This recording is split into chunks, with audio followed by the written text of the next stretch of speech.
Good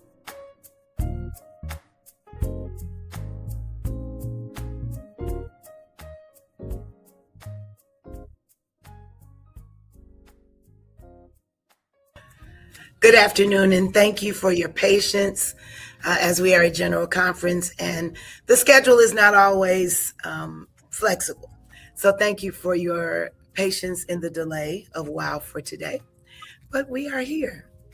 All right, please excuse my voice. You know I've been working using it every day, but I'm fine.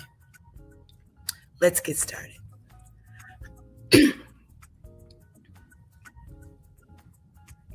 Thanks to all who blessed and participated in worship last Sunday.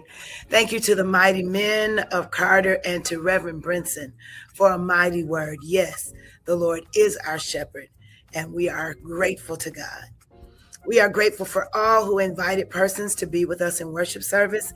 If each one reaches one and invites one, just imagine the impact on our faith community. Keep loving, keep welcoming. We can do this. Thank you for your continued generosity. We remain in a season of expectation for conference askings, which is the last phase of our conference obligation, as we still have to take care of our delegates, and we are preparing to be the host. We thank God that the funds are completed for the liquidation and burning of the parsonage mortgage. We are done. Check has been sent, and we are grateful to God. We are grateful to God for all that you have done to make this possible. Transfer finished. To God be the glory. Please keep giving as God blesses you to help us to meet every obligation. If we give as God is given, there is nothing that we cannot accomplish. Please give from the heart so that every need can be met. God is faithful. 5010. Remember to put 5010 on your envelope when you give. We can do all things through Christ. We shall not want. Abundance is still our watchword. We thank those who are continuing to embrace and commit to our vision focus. This conference year is not over. We're pressing through. So please join. We have already had our church conference. So please join us in the work of what we are doing as we're preparing for annual conference, its needs and procedures. We are rooted and rising with ministries embracing a new thing while staying grounded in faith. We must exhibit grace in this rising season so that we arrive at next together and not fragmented. This is the goal, to strengthen what we have and develop next faithful steps as we stay Christ, community, and congregationally focused, loving God, loving others, and ourselves with on fire commitment.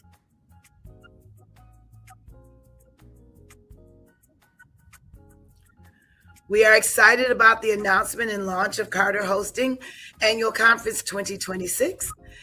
Sister Delita Gardner and her team of co-coordinators, Sister Chandra Twine and Sister Elizabeth Miles, have already begun working diligently and eliciting you, Carterites, a team of Carterites who will help to make this annual conference epic. Make it the best annual conference ever as we welcome our new bishop, our new Episcopal leader, which we will know who it is in the next 2 days. So we are excited about what God is doing, and we are asking you to join us as we prepare to host Annual Conference 2026. Please continue to pray for the 41st General Conference of the Christian Methodist Episcopal Church being held at the Hilton Anatole, Dallas, Texas. Please pray for all participants in the General Conference as delegates and staff, including Pastor Edner, Morgan Epps, Kaylin Johnson, and Miles Tate. We hope to see some of you here before the week is over. Our new theme is Open for Business, the CME Church, Open for Business. And we already know, because we are already open for business, rooted and rising.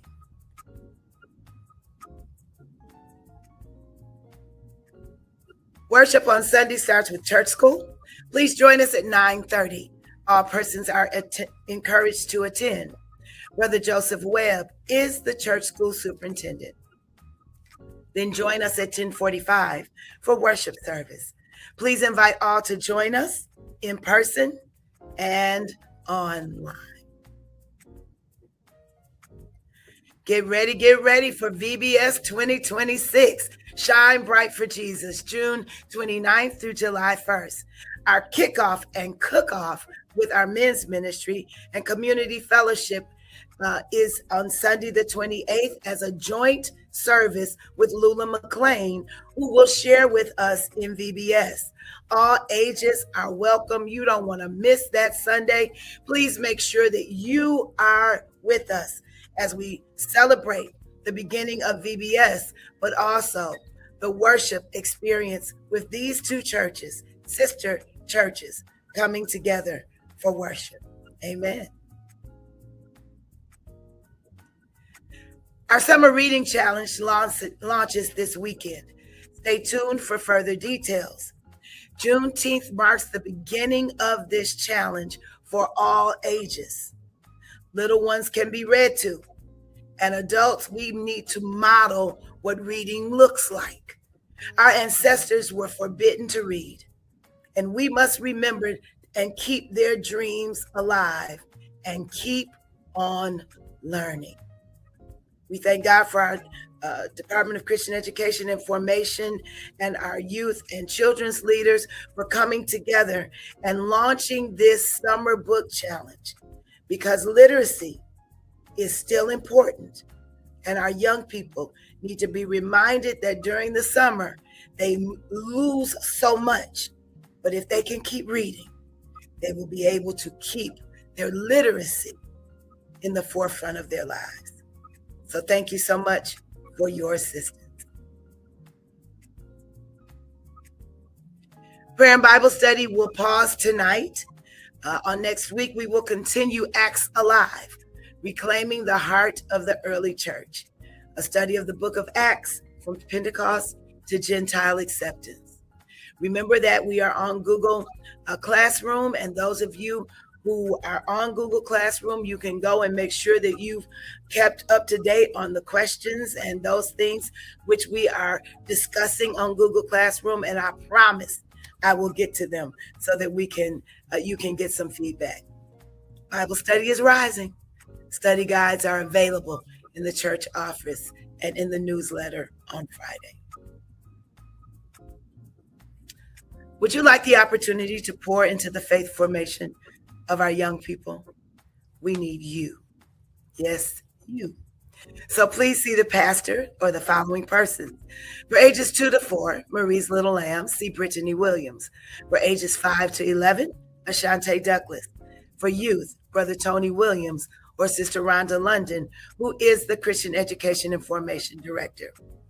If you are a parent, grandparent, aunt, uncle, mentor, if you're just an older youth who wants to help with the children, we welcome you to volunteer. Remember, children don't drive. So those of you who have them, bring them so that we can meet them.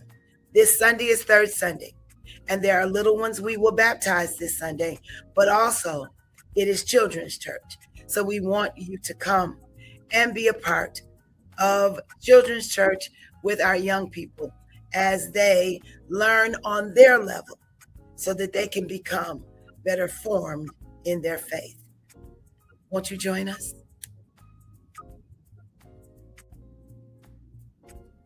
Calling all prayer warriors. Morning Glory prayer time was this morning at 7 a.m. We're grateful for those who are coming, but more. When we pray together, we stay together.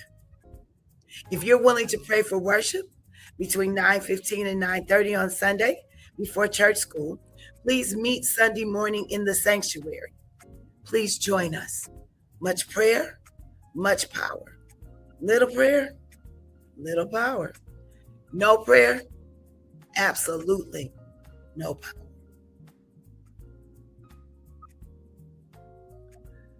We continue to pray for all those who are grieving and mourning the loss of loved ones. Please continue to pray especially for the Fuller and the Thomas families. Please continue to check on those who are dealing with grief of all kinds. Remember, grief does not have an expiration date. So pray for them in all places. Love well. It really does matter.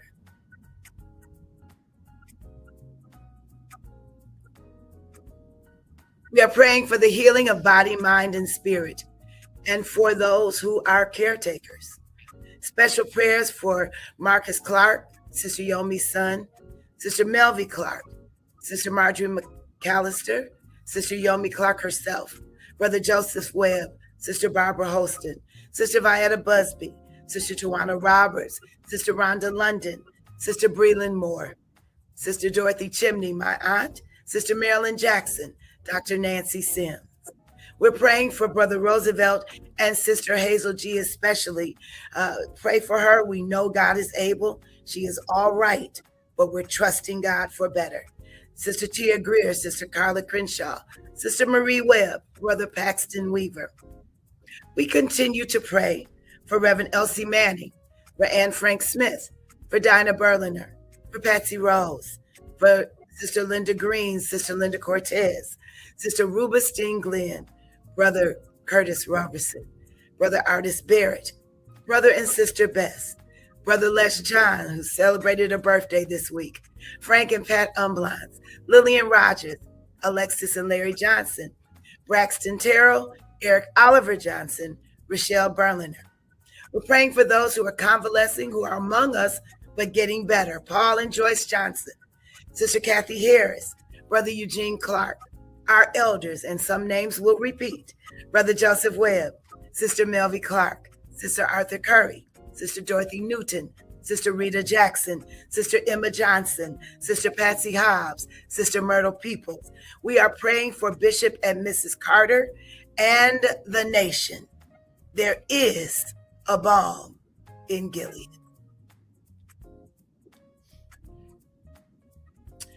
Our rising word today comes from Psalm 86, 1-3, and it reads as thus: Bow down your ear, O Lord, and answer me, for I am poor and in misery. Keep watch over my life, for I am faithful. Save your servant who puts his trust in you. Be merciful to me, O Lord, for you are my God. So often when we are praying, when we are going through all the things that are going on in life right now, we find ourselves in this place where we are wondering, God, are you hearing me? I'm going through, I'm poor, I'm in misery. And that's not just poor in finances, that's poor in spirit, poor in heart. But I love how the psalmist always tends to remind God who the psalmist is. The psalmist here says, I'm faithful. I'm your servant. You are my God. He reminds God, or she reminds God, who God is. Even as they are saying to God to please keep a watch over my life. Because God, you know the faithfulness. You know what I've tried to do. You know who I've tried to be. So be merciful unto me. For you are my God. That's personal. When God is your God, you can approach the throne of grace with this level of boldness and ask God to hear me. Incline your ear to me. For I'm going through and you see me. You know me. Keep watch over my life and remember, I am faithful. I am serving. I am giving. I am walking in your will and your way. So give me your mercy and allow my life to feel your presence. I love that we're able to do that and that we're able to come before God in such a way that God knows that our relationship is not an auxiliary one, it is an intimate one, and that we can share with God in a way where God will know that we know who we are in God, but more than that, we remember who God is for us. So as we ask God to hear us, to recognize us, to see us, remember that we must also say to God, you are my God. You are my God.